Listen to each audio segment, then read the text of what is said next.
Hi hello കുട്ടീസ്, ഞാൻ നിങ്ങളുടെ സ്വന്തം ഡ്രാമ റേഡിയോ. ലാസ്റ്റ് എപ്പിസോഡിൽ ക്വിൻഷിയുടെ ഓഫീസൊക്കെ കണ്ടുപിടിച്ച് യാങ്ങിന്റെ അമ്മ അവളെ കാണാനായിട്ട് വന്നിരുന്നു. ഇതറിഞ്ഞ് വെപ്രാളപ്പെട്ട് യാങ്ങും അവിടേക്ക് വന്നിരുന്നു. ക്വിൻഷിനെ പറ്റി കൂടുതൽ കാര്യങ്ങളൊക്കെ അറിഞ്ഞപ്പോ ഇവളെ കല്യാണം കഴിക്കരുത് മോനെ, കഴിച്ചു കഴിഞ്ഞാൽ ഫ്യൂച്ചറിൽ ഒരുപാട് പ്രശ്നങ്ങൾ ഉണ്ടാകുമെന്ന് പറയാം. ക്വിൻഷി അതിന് റിപ്ലൈ ആയിട്ട്, ഞാൻ എന്റെ കരിയർ ശ്രദ്ധിച്ചുകൊണ്ട് കല്യാണത്തിനെ പറ്റിയോ കാര്യങ്ങളെ പറ്റിയോ ഒന്നും ചിന്തിക്കാൻ പറ്റില്ല. അമ്മയുടെ മോനും അതുപോലെയാ. പിന്നെ ഞങ്ങൾ മാരേജ് ചെയ്യുന്നുണ്ട്, എന്താ പ്രശ്നം? എല്ലാം ഓക്കെ ഇല്ലെന്ന് അവള് ചോദിക്കുന്നുണ്ട്. ഈ ചോദ്യം കൊണ്ട് കേട്ടപ്പോ, എന്റെ പൊന്നു മോനല്ലേ, നീ ജീവിതകാലം മുഴുവനും സിംഗിൾ ആയിട്ടിരുന്നാലും അമ്മ എനിക്ക് കല്യാണം കഴിക്കാൻ പറയത്തില്ല. എന്നാലും നീ ഈ പെണ്ണിനെ കല്യാണം കഴിക്കരുത്. ഇവളുടെ മേലിൽ നിനക്ക് ഒരു തുള്ളി പോലും ലവ് ഇല്ല. എന്റെ അടുത്തുനിന്ന് രക്ഷപ്പെടാൻ വേണ്ടിയാണ് നീ ഇങ്ങനെയൊക്കെ ചെയ്യുന്നതെന്ന് എനിക്കറിയാം. അമ്മ പറയുന്നത് കേക്ക് മോനെ, മോൻ തിരിച്ച് വീട്ടിലേക്ക് വാ. എന്നാലും ഈ പെണ്ണിനെ കിട്ടില്ലെന്ന് പറഞ്ഞ് അമ്മ ഒറ്റക്കാലം നിൽക്കുക. ഇതെല്ലാം കേട്ടപ്പോഴത്തേക്കും ക്വിൻഷിക്ക് ദേഷ്യം വരാൻ തുടങ്ങി. ഇത്രയും കാലം പറഞ്ഞിരുന്നത് മോൻ ആരെങ്കിലും കല്യാണം കഴിച്ചാൽ മതി. ഇപ്പൊ കല്യാണം കഴിക്കണമെന്ന് പറയുമ്പോ പറ്റില്ല എന്ന് പറയുന്നു. കല്യാണം കഴിച്ചു കഴിഞ്ഞാൽ ഡിവോഴ്സ് ആകും അത്രേ. സത്യം പറഞ്ഞ അമ്മ ഇപ്പൊ പറയുന്നതൊക്കെ എത്ര സെൽഫിഷ് ആയിട്ടാണെന്ന് അറിയോ? ഒരിക്കൽ പോലും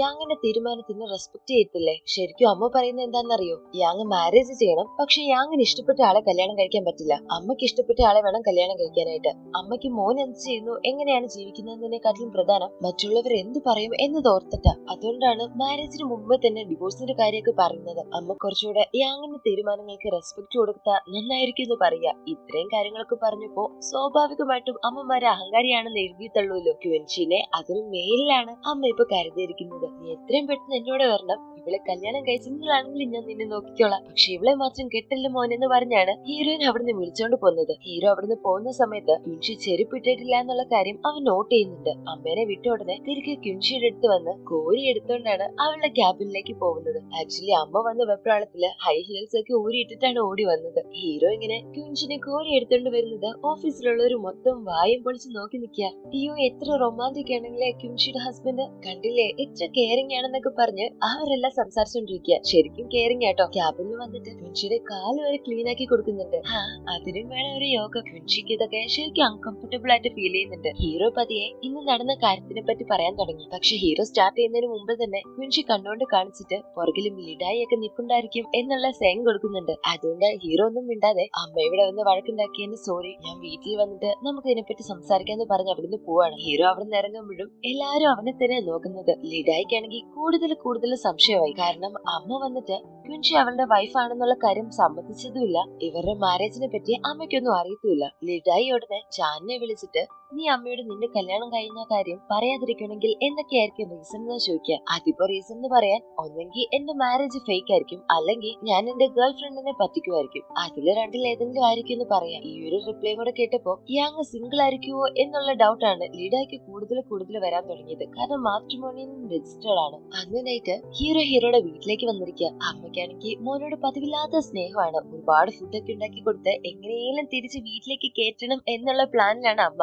അതെല്ലാം നന്നായിട്ട് ഹീറോയ്ക്ക് മനസ്സിലായി. അമ്മ, എനിക്കൊരു കാര്യം പറയാനുണ്ട്. ഇന്ന് നടന്നതിനും അമ്മനെ വിഷമിപ്പിച്ചതിനൊക്കെ സോറി, പക്ഷെ ക്വിൻഷിയുടെ ഓഫീസിൽ വന്ന് അങ്ങനെ ഒന്നും സംസാരിക്കാൻ പാടില്ലായിരുന്നു എന്ന് പറയാ. അപ്പോഴാണ് അവിടെ വലിയ പ്രശ്നം ഉണ്ടാക്കിയെന്ന് അച്ഛനും അറിയുന്നത്. അച്ഛനെ രണ്ട് വഴക്ക് പറഞ്ഞു. ഞാനൊരു കാര്യം ഡിസൈഡ് ചെയ്തിട്ടുണ്ട് അമ്മ. അച്ഛനോടും അമ്മയോടും എനിക്ക് ഇത്രയും നാളെ ചെയ്ത എല്ലാ കാര്യങ്ങൾക്കും ഒരുപാട് താങ്ക്സ് പറയാനുണ്ട്. ഞാൻ എന്റെ ലൈഫിൽ ഇനിയെങ്കിലും ഇൻഡിപെൻഡന്റ് ആയിട്ടിരിക്കണമെന്ന് ആഗ്രഹിക്കുന്നു. ഓൾമോസ്റ്റ് 30 വയസ്സാവാറായി എനിക്ക്. ഇനിയും ഞാൻ എന്റെ ലൈഫിനെ പറ്റി ചിന്തിച്ചില്ലെങ്കിൽ ഒട്ടും ശരിയാവില്ല. ക്വിൻഷിനെ മാരേജ് ചെയ്യുമോ ഇല്ലയോ എന്നൊന്നും എനിക്കറിയില്ല, പക്ഷെ അവളുടെ അടുത്ത് നിന്ന് ഒരുപാട് കാര്യങ്ങൾ ഞാൻ പഠിച്ചു. എനിക്ക് ഇനിയും അറിയാൻ ഒരുപാട് കാര്യങ്ങളുണ്ട്. സിംഗിൾ ആയിട്ട് എത്രമാത്രം കറേജോടെയാണ് ഓരോ കാര്യങ്ങൾ അവളെ ഡീൽ ചെയ്യുന്നതെന്ന് ഞാൻ അത്ഭുതത്തോട്ട് തന്നെയാണ് ഇപ്പോഴും നോക്കുന്നത്. സോ അവളുടെ കൂടെ തന്നെ കുറച്ച് നാൾ നിൽക്കണമെന്നുണ്ട്. അത് കഴിഞ്ഞാലും ഞാൻ ഇങ്ങോട്ടേക്ക് വരില്ല. ഞാൻ ഇൻഡിപെൻഡന്റ് ആയിട്ട് എന്റെ കാര്യങ്ങൾ നോക്കാനാണ് തീരുമാനിച്ചിരിക്കുന്നതെന്ന് പറയാ. ഈ ഒരു തീരുമാനം കേട്ടതും അച്ഛൻ ഒരുപാട് ഹാപ്പിയായി. Well done my son, I am proud of you എന്നൊക്കെ പറഞ്ഞ് അച്ഛൻ ആ തീരുമാനം ക്ലാപ്പ് അടിച്ച് അപ്രൂവ് ചെയ്യുന്നുണ്ട്. അമ്മയ്ക്ക് അത്ര ഇഷ്ടപ്പെടുന്നില്ലേലും ഒന്നും പറയാൻ പറ്റാതെ നിൽക്കുക. പിന്നെ അച്ഛനും മോനോട് ഡ്രിങ്ക് ചെയ്യാൻ തുടങ്ങി. ഈ 30 വർഷമായിട്ട്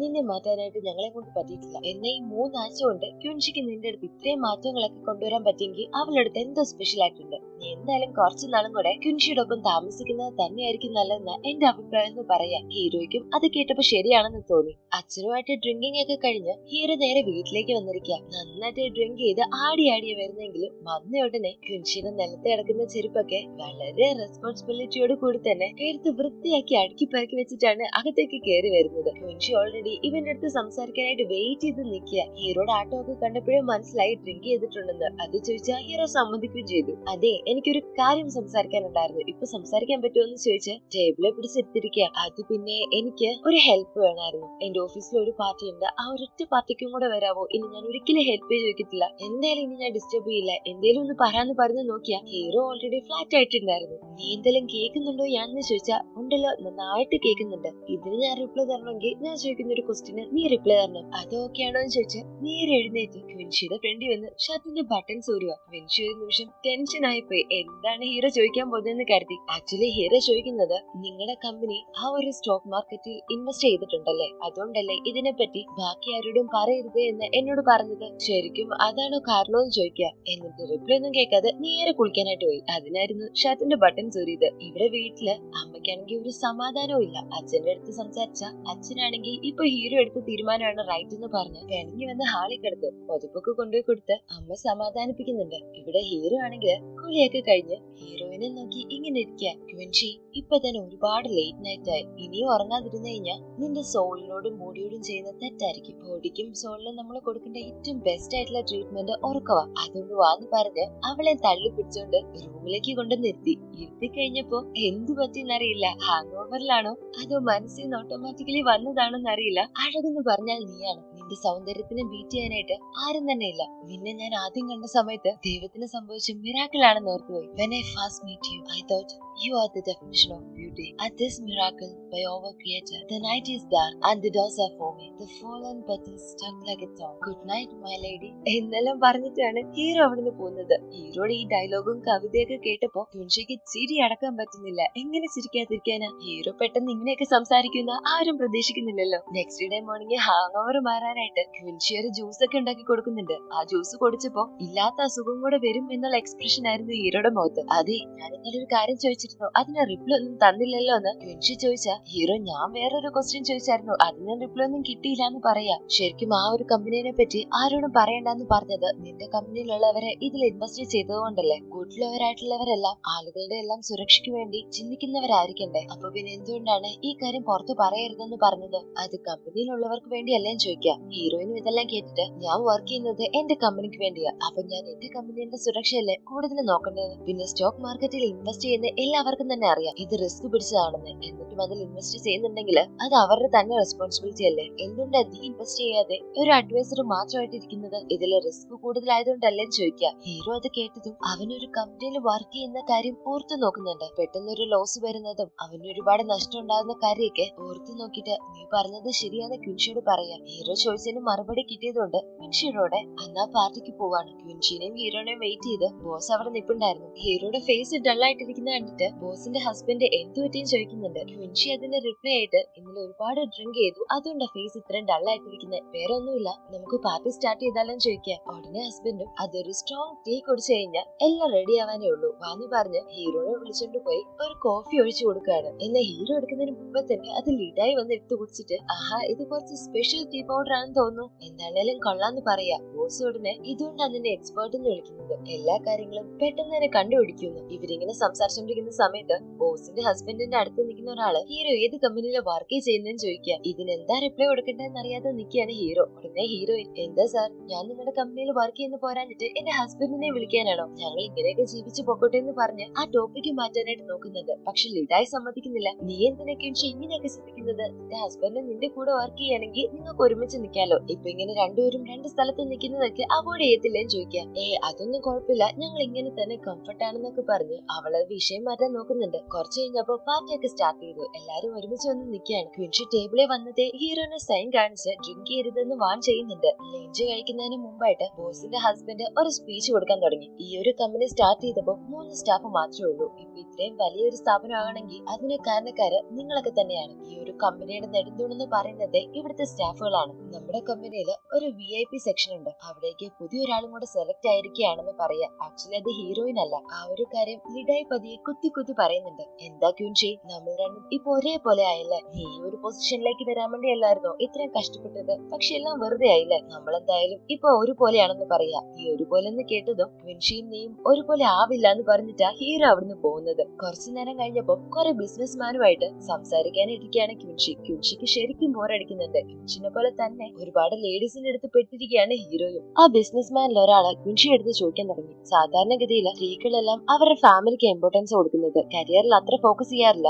താനിപ്പോ നേരെ തിരിച്ച് കരിയറിൽ ഫോക്കസ് തന്നിട്ട് ഫാമിലിയിൽ അത്ര ഇമ്പോർട്ടൻസ് തരുന്നില്ല എന്ന് തോന്നുന്നു. എന്റെ വൈഫ് ഇങ്ങനെയായിരുന്നു. അവൾ ആദ്യമൊക്കെ കരിയറിലൊക്കെ ശ്രദ്ധിച്ചു. ഇപ്പൊ ഫാമിലിയാണ് പ്രധാനം എന്ന് പറഞ്ഞ് വീട്ടിൽ തന്നെ ഇരിപ്പ. അവക്കതാണ് കൂടുതൽ ഇഷ്ടമെന്നാ തോന്നുന്നതെന്ന് പറയാ. ഇത് കേട്ട ഉടനെ ക്വിൻഷിയും അയാളെ തിരുത്താൻ തുടങ്ങി. അതങ്ങനല്ല, നിങ്ങൾ തന്നെ അവക്കതാണ് ഇഷ്ടമെന്ന് തീരുമാനിച്ചാൽ എങ്ങനെ? വീട്ടിലെ പെണ്ണുങ്ങൾ ആരെങ്കിലും എനിക്ക് ഈ ജോലി ചെയ്യുന്നത് ഇഷ്ടമല്ലെന്നോ വർക്കിന് പോകണമെന്നോ പറയാറുണ്ടോ? അതോ വീട്ടില് പണിയെടുക്കുന്നത് അവർക്ക് ഒരുപാട് ഇഷ്ടമാണെന്ന് എപ്പോഴെങ്കിലും എക്സ്പ്രസ് ചെയ്തിട്ടുണ്ടോ? എന്റെ ചെറുപ്പത്തില് എന്റെ ബ്രദറ് വാട്ടർമെലൺ കഴിക്കാൻ തരും. നടുക്കൊരു ചെറിയ പീസ് മാത്രം എടുത്തിട്ട് ബാക്കി മുഴുവൻ പീസും എനിക്ക് തരും. ഇത്രയും വലിയ പീസ് എനിക്ക് തന്നിട്ട് കുറച്ചു മാത്രം കഴിക്കുന്ന ബ്രദറിന് എന്നോട് എന്തുമാത്രം സ്നേഹമെന്ന് ഓർക്കുമായിരുന്നു. അങ്ങനെ ഒരു ദിവസം വലിയ പീസ് കൊടുക്കാനായിട്ട് ഞാൻ നടുക്കുള്ള കുഞ്ഞു പീസ് കഴിച്ചു നോക്കി. അപ്പോഴാണ് എനിക്ക് മനസ്സിലാവുന്നത് വാട്ടർമെലന്റെ നടുക്കുള്ള ഭാഗത്തിനാണ് ടേസ്റ്റ് കൂടുതലെന്ന്. അന്നത്തോടെ എനിക്ക് മനസ്സിലായി നമ്മുടെ ഭാഗത്തുനിന്ന് മാത്രമല്ല ഓപ്പോസിറ്റ് ഇരിക്കുന്ന ആളും എങ്ങനെയാണ് ചിന്തിക്കുന്നതെന്ന് നോക്കണമെന്ന്. അതുകൊണ്ട് ഒരിക്കലും നിങ്ങളുടെ വൈഫ് ഹാപ്പി ആണെന്ന് പറയാൻ പറ്റില്ല എന്ന് പറയാം. എന്നാൽ അയാളും അത്ര വിട്ടുകൊടുക്കുന്ന ടൈപ്പ് ആണെന്ന് തോന്നുന്നില്ല. സ്ത്രീകൾക്ക് എപ്പോഴും വീട്ടുജോലി തന്നെയാണ് നല്ലത്.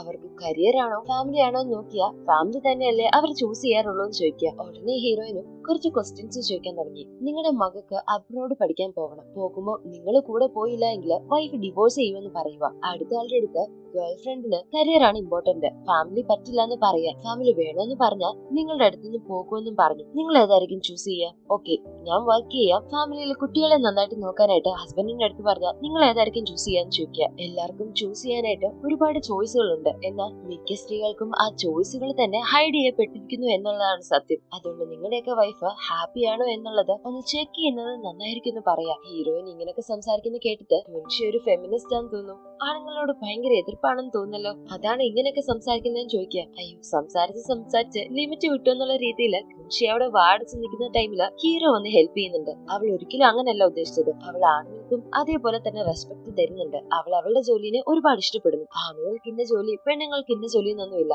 എല്ലാവർക്കും ഒരേപോലെ എല്ലാ ജോലിയും സ്യൂട്ട് ആകും. അത് ചെയ്യാനുള്ള ഒരു മനസ്സുണ്ടായാൽ മതി.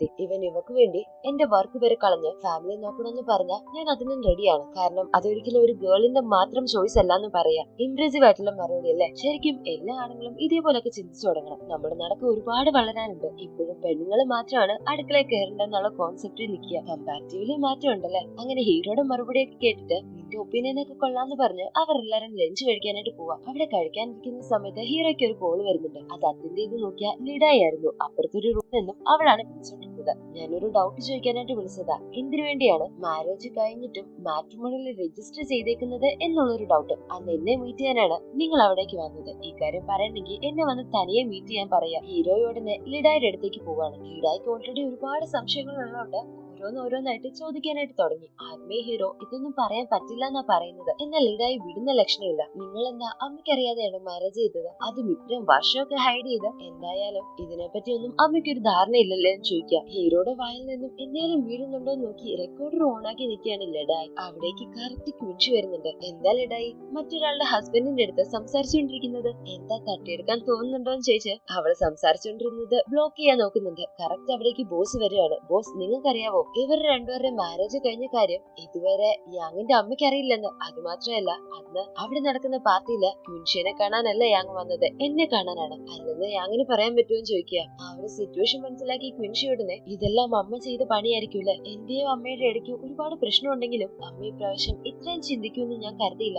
എന്നെ വിട്ട് ഒരിക്കലും പോവരുത് യാങ്. അമ്മയ്ക്ക് എന്നെ ഇഷ്ടമില്ലെങ്കിലും ഞാൻ ഇനി അതുപോലെ നടന്നോളാം. അമ്മേനെ ഇംപ്രസ് ചെയ്യിക്കുന്ന രീതിയിൽ അമ്മയോട് ഇങ്ങനൊന്നും ചെയ്യരുതെന്ന് പറയൂ യാന്ന് പറഞ്ഞ് വേറൊരു പെർഫോമൻസ് കാഴ്ചവെക്കാൻ തുടങ്ങി. അത് കഴിഞ്ഞപ്പോൾ ലിഡായി അടുത്ത ബോംബിടാൻ തുടങ്ങി. ഇത്രയും നാളും ചൈനയിൽ തന്നെ ഉണ്ടായിട്ട് ഒബ്രാഡാണെന്ന് വെറുതെ പറഞ്ഞു മാം എന്ന് പറയാ. അത് കേട്ടപ്പോ ഹീറോയ്ക്ക് എന്താ ഇനി അടുത്ത പറയണ്ടെന്ന് അറിയില്ല. പെട്ടെന്ന് കിട്ടിയ ഐഡിയയില് ഞാൻ ജോലി കളഞ്ഞായിരുന്നു കെൻഷി. നിനക്കത് അക്സെപ്റ്റ് ചെയ്യാൻ പറ്റുമോ? നിനക്കത് സങ്കടമായാലോ എന്ന് കരുതി ഞാൻ അതിനെ പറ്റി ഒന്നും പറയുന്നത്. നീ എന്നോട് ക്ഷമിക്കണം. അവിടെ ഒരുപാട് വർക്ക് ലോഡ് ഉണ്ടായിരുന്നു. ആ ഒരു പ്രഷർ കാരണം എന്റെ ഫാമിലിയെ എനിക്ക് നഷ്ടപ്പെടുന്നുള്ള രീതിയിലായി. അതുകൊണ്ടാണ് ഞാൻ അത് വിട്ടത് എന്നൊക്കെ പറഞ്ഞ് കള്ളത്തിന് മേലെ കള്ളം പറഞ്ഞോണ്ടിരിക്കുക. ഒരു നുണ മറയ്ക്കാനായിട്ട് 1000 നുണകൾ വെച്ച് കവർ ചെയ്തോണ്ടിരിക്കുക. ക്വിൻഷിയുടെയും ഓസ്കാർ കുറയാത്ത പെർഫോമൻസ് ആണ്. എന്താ ഹണി ഇത് പറയാഞ്ഞത്? എന്താണേലും ഞാൻ നിന്നെ സപ്പോർട്ട് ചെയ്യില്ലേ? ഈ ഒരു വർഷം ശരിക്കും ഹാർഡ് ആയിരുന്നല്ലേ എന്ന് പറഞ്ഞ് ഹഗ് ചെയ്ത് കരയുന്നതായിട്ട് ആക്ട് ചെയ്തോണ്ടിരിക്കുക. കറക്റ്റ് അവിടേക്ക് ബോസിന്റെ ഹസ്ബൻഡ് വരുന്നുണ്ട്. നമ്മൾ പ്രതീക്ഷിച്ചതുപോലെ നടന്നു. ഈ ന്യൂസ് കണ്ടെന്ന് ചോദിച്ചാൽ ഒരു ന്യൂസ് കാണിക്കുക. ആക്ച്വലി അതിനുള്ളിൽ ലാനിന്റെ കേസായിരുന്നു. ലാൻ ഒരു വലിയ കമ്പനിയുമായിട്ട് പാർട്ട്ണർഷിപ്പിലാണെന്ന് പറഞ്ഞാണ് എല്ലാവരുടെ അടുത്തുനിന്നും ഇൻവെസ്റ്റ്മെന്റ് ഒക്കെ വാങ്ങിച്ചിരുന്നത്. എന്നാൽ ആ കമ്പനി ഇതൊന്നും തന്നെ അറിഞ്ഞിരുന്നില്ല. ഇപ്പൊ അത് ഡിക്ലെയർ ചെയ്തിട്ടുണ്ട്. ലാനുമായിട്ട് അവർക്ക് ഒരു ബന്ധവും ഇല്ല, അവരൊരു പാർട്ട്ണർഷിപ്പിലും ഒപ്പുവെച്ചിട്ടില്ല എന്ന്. ഫ്രോഡ് പണി മുഴുവൻ കാണിച്ചതും ലാൻ തന്നെയാണ്. ലാൻ എല്ലാവരുടെ അടുത്തുനിന്നും പൈസ മേടിച്ച് മുങ്ങാനായിട്ടുള്ള പരിപാടിയിലാണ്. ഈ ന്യൂസ് ഒക്കെ ലീക്ക് ആവാൻ സാധ്യതയുണ്ടെന്ന് മനസ്സിലാക്കിയ ലാന് ജംപ്ലിങ്ങിനോട് പോലും കാര്യങ്ങളൊന്നും പറയാതെ ഒബ്രോഡിലേക്ക് പോകാനായിട്ടുള്ള പ്ലാനിലാണ്. ലാൻ ഇവിടുന്ന് കടന്നു കളയാനുള്ള പ്ലാൻ ഉണ്ടെന്ന് മനസ്സിലാക്കിയ ടേ ഇവരെ ഫോളോ ചെയ്യുന്നുണ്ടായിരുന്നു. ടേ പെട്ടെന്ന് തന്നെ അവരുടെ കാർ ബ്ലോക്ക് ചെയ്തിട്ട് എല്ലാ കള്ളത്തരവും ചെയ്തിട്ട് ഇവിടുന്ന് എസ്കേപ്പ് ആവാന്ന് കരുതിയില്ലാന്ന് ചോദിക്കുക. ഇതൊന്നും അറിയാത്ത ഡംകിൻ ആദ്യമേ റിയാക്ട് ചെയ്യുന്നുണ്ടെങ്കിലും കാര്യങ്ങളൊക്കെ അറിഞ്ഞപ്പോ അവക്കും എന്താ ചെയ്യേണ്ടതെന്ന് മനസ്സിലാകുന്നില്ല. ഈ കാര്യമെല്ലാം എല്ലാരും അറിഞ്ഞു എന്നുള്ള കാര്യവും ലാൻ ഇപ്പോഴാണ് മനസ്സിലാക്കുന്നത്. നെക്സ്റ്റ് ഡേ തന്നെ ഇതൊരു വലിയ ന്യൂസ് ആയി. ഹീറോ അതെല്ലാം കണ്ടിട്ട് അപ്പൊ ഇനി നിങ്ങളുടെ കമ്പനിയിൽ ഒരുപാട് കേസുകൾ വരുമല്ലോ, അപ്പൊ പിന്നെ നിങ്ങൾക്ക് ലാഭമായില്ലെന്ന് ചോദിക്കുക. എന്നാൽ ക്വിൻഷിയുടെ ഒക്കെ ബോസ് ഈ ഒരു കേസിൽ ഇടപെടണ്ടെന്ന് പറഞ്ഞിരിക്കുകയാണ്. എന്താ കാര്യം എന്ന് ചോദിച്ചാൽ ലാനുമായിട്ടുള്ള സുഹൃത്തു ബന്ധം പോകും അത്രയെന്ന്. ആക്ച്വലി അതൊന്നും അല്ല, ഇവർ ഈ കേസിനകത്ത് ഇൻവോൾവ് ആയി കഴിഞ്ഞാൽ ബോസും ഇൻവെസ്റ്റ് ചെയ്തേക്കുന്ന കാര്യം ലീക്ക് ആകും, അതുകൊണ്ടാണ്. എന്നാൽ അത് പറയാതെയാണ് ഹീറോയുടെ മറുപടി പറയുന്നത്. ഹീറോ ചോദിച്ച ഇതേ ക്വസ്റ്റ്യൻ ഈടായി ഒന്ന് ചോദിച്ചിരുന്നു.